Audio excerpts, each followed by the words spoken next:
আসসালামু আলাইকুম। খামারে একটা সমস্যার কারণে খামারের সমস্ত মুরগিগুলোকে বিক্রি করে দেওয়ার পর সেরকম আর কোনো ভিডিওই ছাড়া হয়নি। কেননা খামারের এত সুন্দর মুরগিগুলোকে নিজের চোখের সামনে মারা যেতে দেখে এবং সুন্দর সুন্দর মুরগিগুলো বাধ্য হয়ে বিক্রি করতে দেখে মনটা একদম খারাপ হয়ে গিয়েছিল। সেজন্য আমি আর এই ইউটিউব চ্যানেলের মধ্যে সেরকম কোনো ভিডিও দেইনি।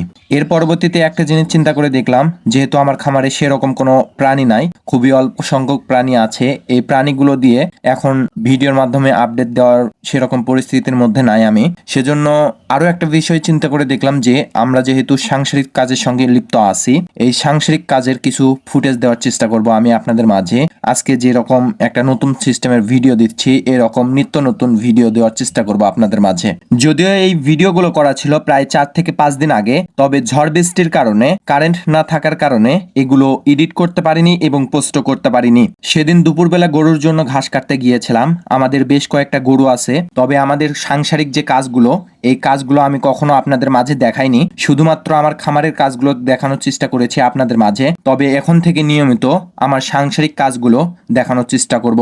ঘাস কাটতে যাবার সময় ধানের জমিগুলো দেখে গেলাম, ধানের কি অবস্থা হয়েছে, ধান পাকতে আরো কতদিন সময় লাগবে। এর পরবর্তীতে ঘাসের জমিতে এসে ঘাসগুলো কেটে নেবার পর মাথায় করে ঘাস নিয়েছি এবং সামনে ভার করে আমার চাচা ঘাস নিয়েছে।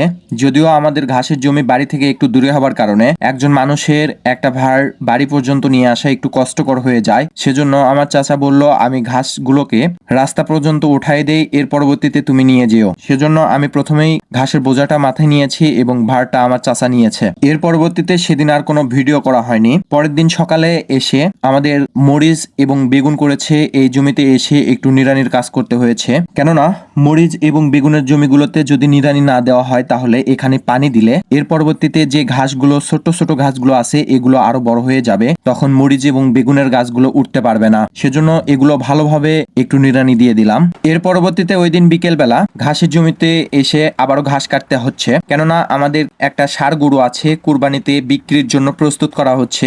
এই গরুর জন্য দিনে 2 বার করে ঘাস দিতে হয়। দুপুরবেলা একবার ঘাস কেটে দিতে হয় এবং বিকেল বেলা একবার ঘাস কেটে দিতে হয়। সেজন্য আবারও ঘাস কাটতে আসলাম এবং এসে ধানের জমিগুলো দেখলাম যে ধানের কি অবস্থা হয়েছে, কত দূর পেকেছে। যদিও এই ভিডিওগুলো প্রায় 4 থেকে 5 দিন আগেকার করা, ঝড় বৃষ্টির কারণে, কারেন্ট না থাকার কারণে এই কয়েকদিন ভিডিওগুলো দিতে পারিনি। এখন ঝড় বৃষ্টির কারণে আমাদের ধানের জমির কি অবস্থা হয়েছে সামনে আপডেট নিয়ে আসব।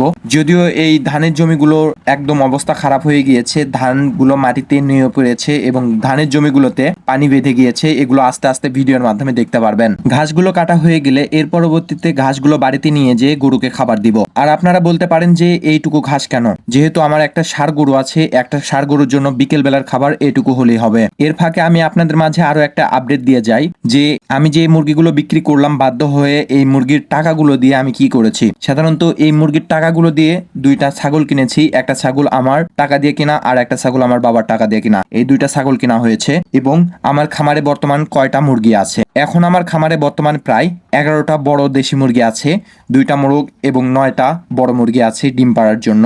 এছাড়াও আছে, আপনারা যারা আমার নিয়মিত ভিডিও দেখে থাকেন তারা তো নিশ্চয়ই জেনে থাকবেন যে আমার আন্টির কুচে মুরগি মারা যাবার পর আমি এই মুরগির ডিমগুলো নিয়ে এসে ইনকিউবেটর মেশিনে বসিয়ে দিয়েছিলাম। 16টা মুরগির ডিম বসিয়ে দিয়েছিলাম, এর মধ্যে থেকে 12টা মুরগির বাচ্চা ফুটে বের হয়েছিল। পরবর্তীতে আন্টি এই মুরগির বাচ্চাগুলো আর নিয়ে যায়নি, এগুলোও আমার খামারে আছে এখনো।